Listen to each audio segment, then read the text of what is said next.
Hey guys, welcome back to part 2 of our FireTech Talk with Brian Scholl, Deputy Fire Marshal from Phoenix, Arizona. Brian, welcome back. Thank you for having me. All right, Brian, we've talked about the importance of having a proactive relationship with the service company and the AHJ and being communicative to the customer as well. Walk us through, even if you have that strong relationship, but the service company is having a hard time with a specific deficiency at a specific location. What do you recommend in that situation? So if someone is having a problem with their customer where you're trying to educate them, saying you need to fix this and this is why, and they still, for whatever reason, a lot of times it's money, that they just don't have the money to fix it, that's where we come in. Let us be the bad guys. We have the law and the fire code behind us, and we can require it to be done. Now, hopefully when I get out there, I don't have to go that route. I can do the education route with them, saying, this is why you need to do this. You create a wall, so now your sprinkler system is deficient because now you have no sprinkler coverage over here. If you have a fire over here, the sprinklers are not going to activate, and then we're going to have a bigger fire by the time we get notified. It's the education piece, but it's also, it takes that off of you guys and onto me. I'm the one that said you have to do it. Now, hopefully the customer and the ITM folks have a good relationship, so they trust each other. So when the ITM folks say, hey, you need to fix this, the customer says, I trust you and I'm gonna fix it.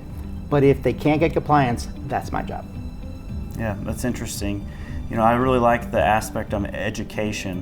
What ways in your career have you seen where you've kind of worked with those who are doing inspection, testing, and maintenance and work together in educating the customer? Do you have anything like that you can draw from?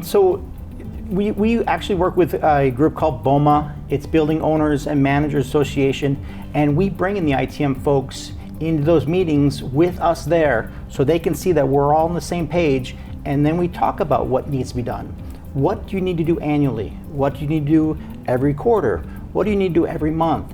So once again, it's not just the ITM folks saying you have to do this and the customer sees it as, oh, it's just more money. Kind of like when you bring your car in, every time you bring my car in to get it fixed, it costs more money. So now it's me standing next to you saying, yes, this is actually code required. It's law, you have to do it. And that's the best way, is getting everybody in the same room. In Phoenix, we created a inspection program on solar and batteries. And when I first launched the idea, I had strong pushback from the industry because nobody wanted another permit, another inspection. But once I reached out to them, we had meetings, we talked. Now they start to understand where we're coming from. And that's that whole partnership, getting the buy-in from everybody. So having everybody in the same room, having the same questions be answered by the same people, the same way, it just helps out with that relationship. And then hopefully we don't get to the point where I have to come in and be that guy. Yeah, I can see where unity of message would be beneficial in that situation. Very beneficial, and that's also where it comes in, where if the ITM person calls me directly and says, hey, the owner says this, we have that relationship saying, no, they're wrong, it's required. Great, I want to switch gears a little bit now. Can you explain or define what layered fire protection means, and why is that so essential to fire and life safety? Yeah, so layered fire protection is a way to keep the building safe by using passive and active systems. So let's talk about, let's say in a small room, we have a fire, okay? Small fire, it's creating a little bit of smoke. The passive system, which is your duct smoke detector, senses that smoke. It's gonna shut down the HVAC system, so we're not pushing smoke in the entire building. Perfect, we're gonna keep it contained. The room was built with fire-rated construction, so it keeps that fire, another passive. Well then, the sprinklers were activated. Well now we're putting water on the fire, plus we're evacuating the entire building and dispatching fire. So it's all those layers so that we're not just worried about we just have sprinklers. And what if the sprinkler system is deficient? Now we're in trouble. We have all these layers that help us. The exiting is correct, the exit signs are lit. Potentially the emergency lights are working in case we have to go down the stairwell. Everything is working to get those occupants from the danger area outside into public space where they're safe. And that's the key to the layered, having different layers, so if one does fail, that we don't lose people, and that's the key. Yeah, that's great. You don't want to rely on one system, you want to rely on all of them. All the systems, and by doing annual maintenance or doing quarterly maintenance or whatever the code requires, that also ensures that those systems will actually work when needed. That's great. This is along the lines of layered fire protection, the FDC or the fire department connection, that plays an important component, especially if there is a fire in a building. What are some of the things that can cause that FDC to not work? I've seen a lot of different things be put into an FDC. The little Siamese looks like a little Y coming out of the building. Most people have no idea what that is, but I have a little piece of garbage, I'm going to put it in there. Well, what that is that it's our ability to augment that sprinkler system. We can add pressure to make sure the sprinkler system keeps going to get the occupants out. Because that's the design of a sprinkler system. It's to give the occupants time to get out. So if there's some debris in there and we push it into the sprinkler system, the sprinkler head maybe is about as big as my little finger here.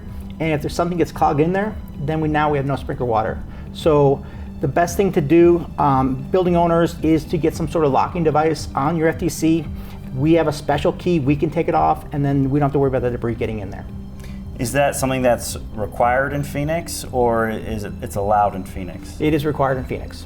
So it is required in Phoenix to have locking caps, not only on the FDC, but also on the standpipes as well.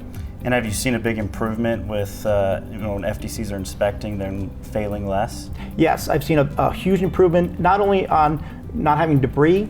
A lot of the locking caps also don't let anybody steal that. A lot of people were stealing the outside FDC and trying to sell it, for its brass. These FDCs actually lock and don't allow you to actually remove it.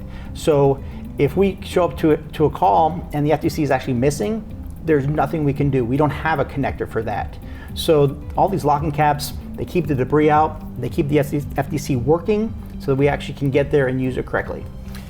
So this kind of goes back to the earlier part of our conversation when we were talking about approaching the customer and working together with the ITM folks is, locking caps, like you want us to add something else. So, how are you guys successful in implementing that in Phoenix, and what would be your advice to another jurisdiction who's considering the use of locking caps? Normally with locking caps, it's pretty simple. We just take a walk around the building and then we find trash or whatever it might be, because you have those little plastic ones that we used to be able to break and then we'd open it up, but those are broken all the time. And just walking the customer and saying, this is what we see, or showing them pictures. Yes, it's a little bit of money on the front end, but in the long run, it's going to save them money. No one can steal it, no one can break it. If we put debris in your sprinkler system, that's going to be really expensive to fix. So money up front saves them a whole lot of money in the long run, plus allows us to do what we need to do. Well, Brian, this has been a fascinating conversation. Thank you so much for your time and expertise. And thank you very much. And thank you for watching. Please be sure to like and subscribe, and we'll see you next time.